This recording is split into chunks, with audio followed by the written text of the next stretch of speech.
Good day, ladies and gentlemen. Welcome to the show. I'm going to tell you guys I've had an awful lot of computer problems over the holidays, but I'm going to wish you guys, I hope you guys all had a Merry Christmas. Uh, hope you guys had a Happy New Year. We had a snowstorm here, and I'm going to tell you guys, I caught this virus on my computer. And I have a long driveway. I have to keep it clean in order to get out.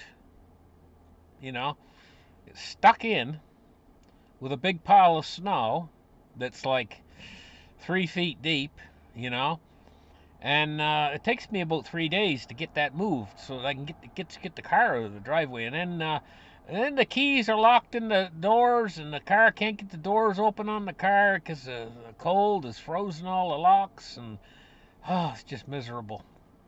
So I had to stay at home. I couldn't broadcast uh, because of the Christmas season, everything's closed anyway, and it's bitter cold out in snow and everything else, you know.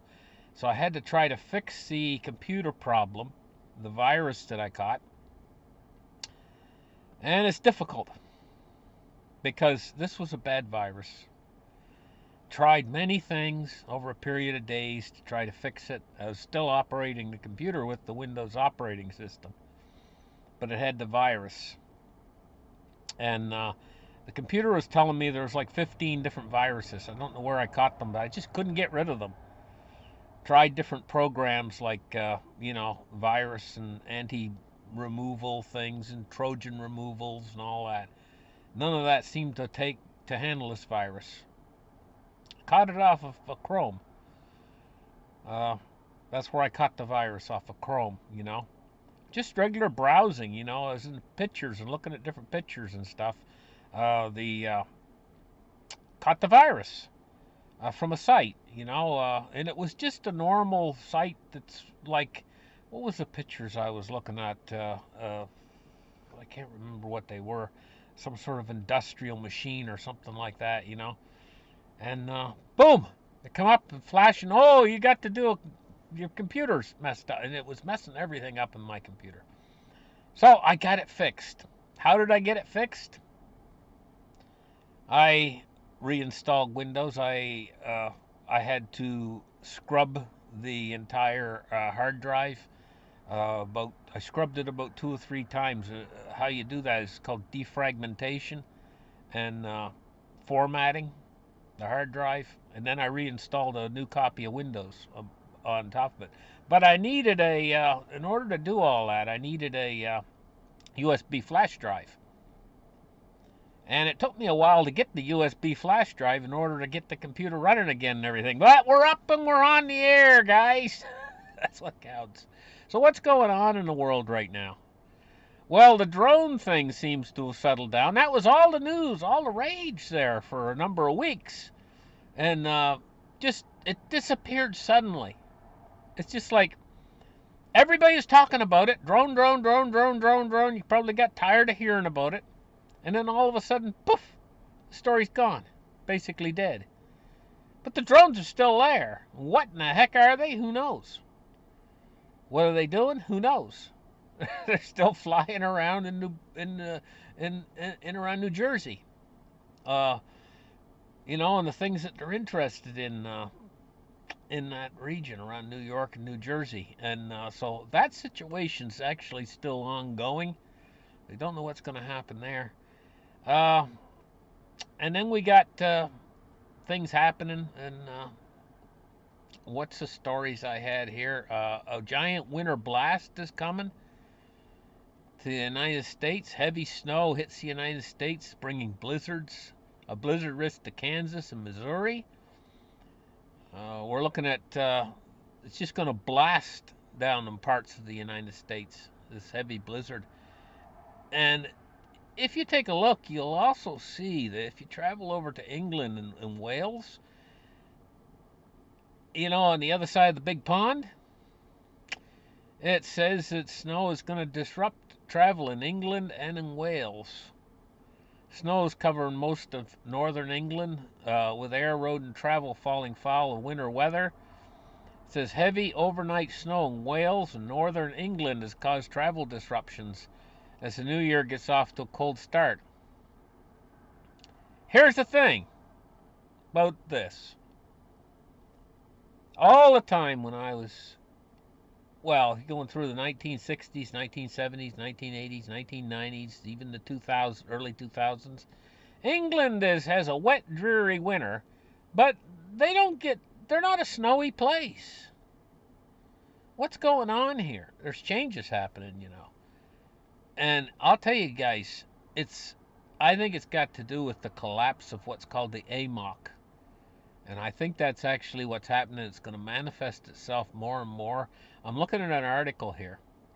It says the Atlantic current collapse is closer than we think.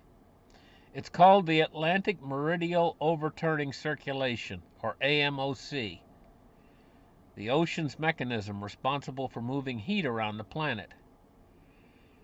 It could lead, if it collapses, it could lead to devastating and irreversible impacts for countries around the world. A total disaster. That's what it'll lead to if it collapses. You know, it's on the edge of collapse. And it does collapse. The last time was during the Younger Dryas. The AMOC collapsed. It's collapsed a number of times. They can trace it back before that. It collapses every now and again. And what happens is if the AMOC collapses, basically what the AMOC does is it takes the warm water down south, moves it to the north where it cools. It moderates the temperature in the north where the warm water comes up and cools. It moderates the temperature there in the north, and it cools the water down in the south so that you don't get such severe hurricanes in the south, because it's cooled the water down some, because that's what feeds hurricanes. And by moving that heat to the north, it's basically a heat transfer mechanism. You know, like in every computer you got, every car you got out there, you got something called a radiator. The AMOC is the Earth's radiator. And if it gets plugged, just like if your car's radiator gets plugged, your car overheats and the engine boils over and you're on the side of the road and you're not going anywhere without a radiator in your car. Well, without an AMOC in the ocean, England will freeze. And that's what's beginning to happen. They're getting winter now in England. They're starting to get winter, really winters. That's a sign that it's slowing down. The AMOC's getting ready to slow down. If it comes to a full on stop, England will look like Antarctica.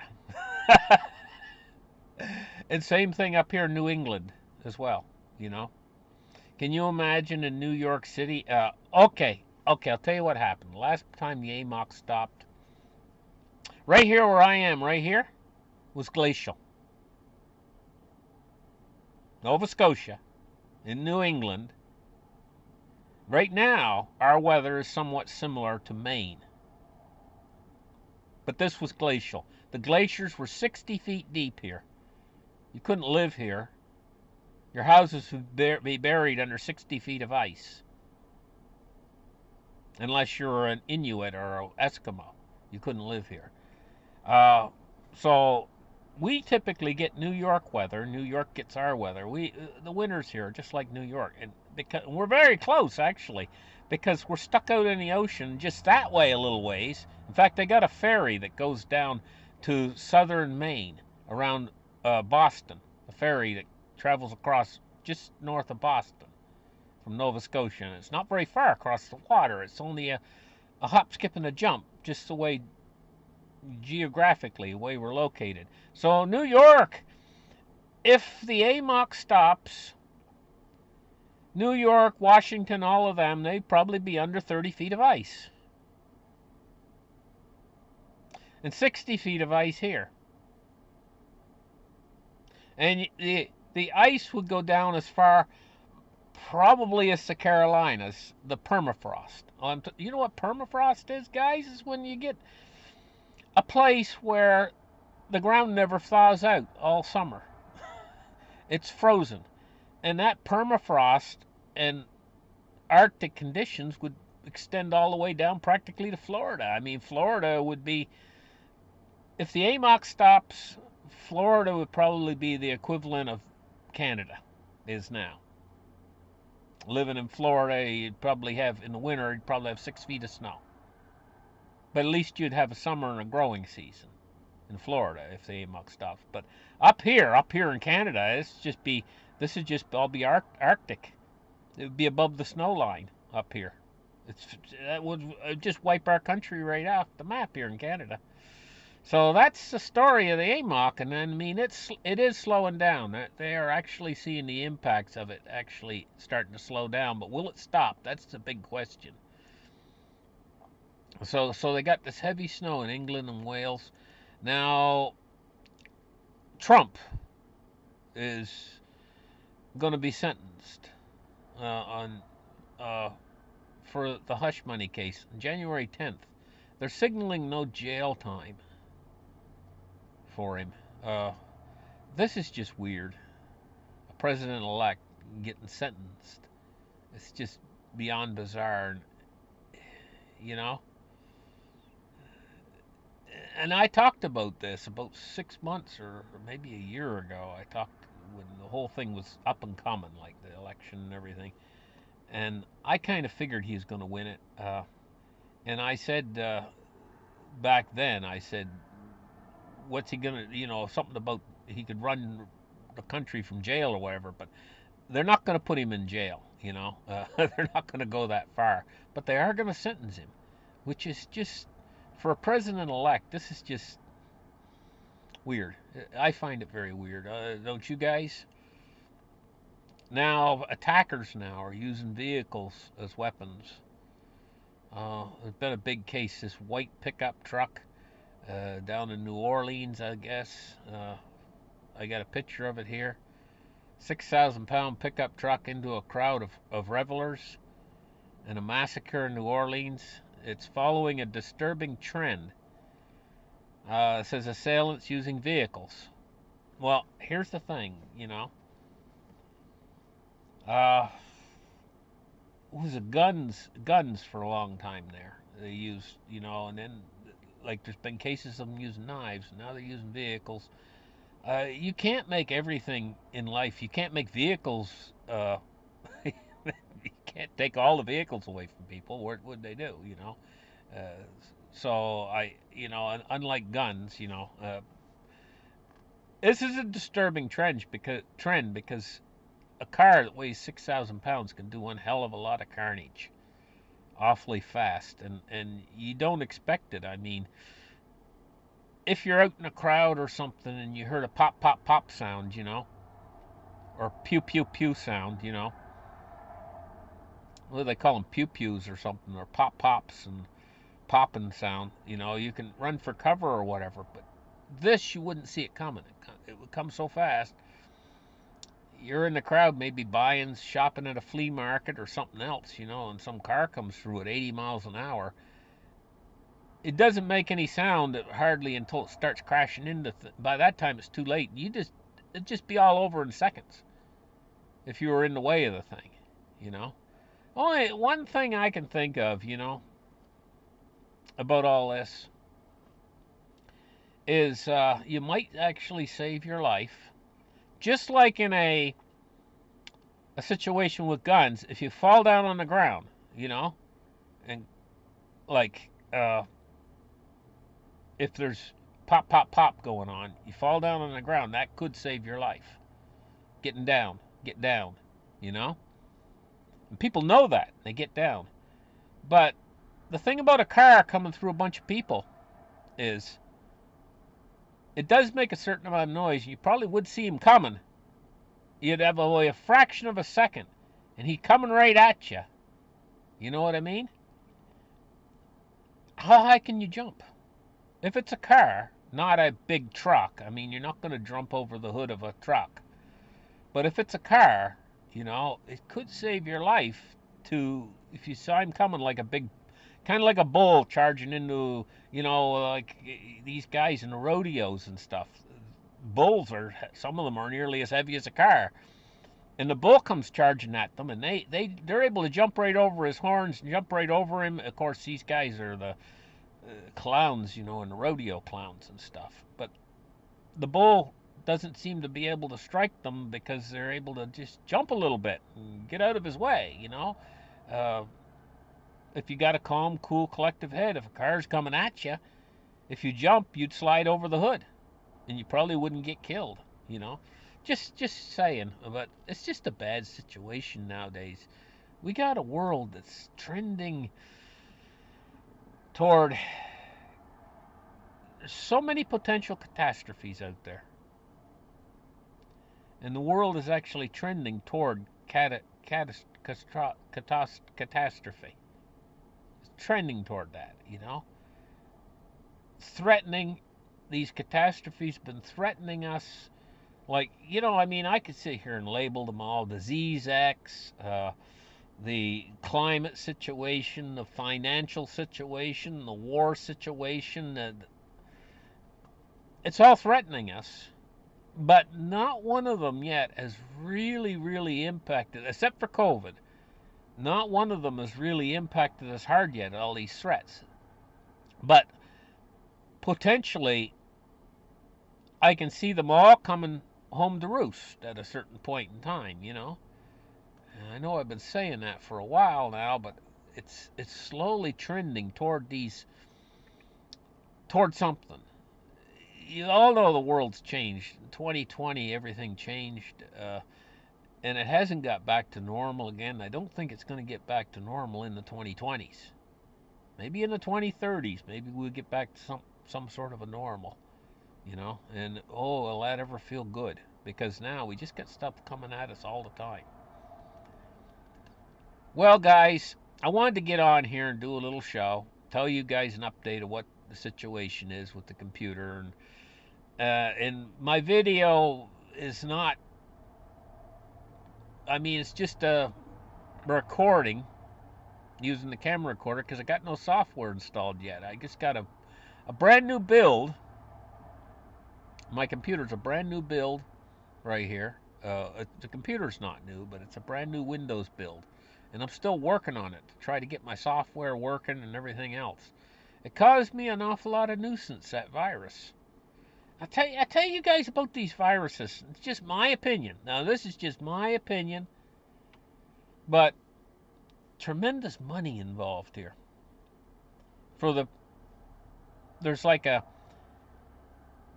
somebody has to build the viruses, and then there's somebody else who sells the virus protection from the viruses. So, man A builds the virus. Company B sells virus protection, you know, and it's almost like, in my mind, I'm almost like thinking to myself, racket. But that's just me. I'm entitled to my opinion. But I'm thinking money here is just absolutely unbelievable, because how many laptops are there out there? How many tablets are there out there? How many desktops are there out there across the country? And how many people that own those have got virus protection? You know? Protection money. Well, as soon as I say that, you guys think racket. You know, in fact, you guys think protection money. You think, but isn't it what this is? Protection money? Because they charge like $40, $50, $30, 50 people a year, you know, for their virus protection on all their computers and stuff. I never buy it, because for one thing, I just think it's, in my mind, that's how it works. And in my mind, I'm not giving them protection money. In my mind, that's in my mind only. I'm not saying that that's what's going on or anything like that. It's just the way I think. And so I'm saying to myself, hey, you know, once in a while I'll catch a virus because I don't pay for the protection. And this is one of the worst ones I've ever caught in all the years. Generally, I can get rid of them, you know. This one, I couldn't get rid of it. It put itself into my folders and stuff in the Windows operating system. You can't find them all. They hide themselves and it's like trying to find a needle in a haystack to find it and remove it. you know, and so I couldn't get rid of it, so I had to do a complete wipe. So, and that cost me an awful lot of time and effort and pain in the butt. But anyway, I'm up and running, and I'm operating on a fairly decent computer right now. It's, and hopefully everything's going to go good, and I'm going to find some sort of software I can use to make a better looking quality product for you guys video, you know, rather than this just using the camera on the computer. But I want to touch in with you guys and wish you guys a Merry Christmas and a Happy New Year, and hope that you had a really good time. And I had a pretty good time when it's get past all this virus stuff and snow stuff and everything else, you know. I had a pretty good time. Made myself a special Christmas dinner and all that, you know. And anyway, thank you guys for watching. Appreciate you guys out there, and we'll catch you guys in the next show. Bye bye.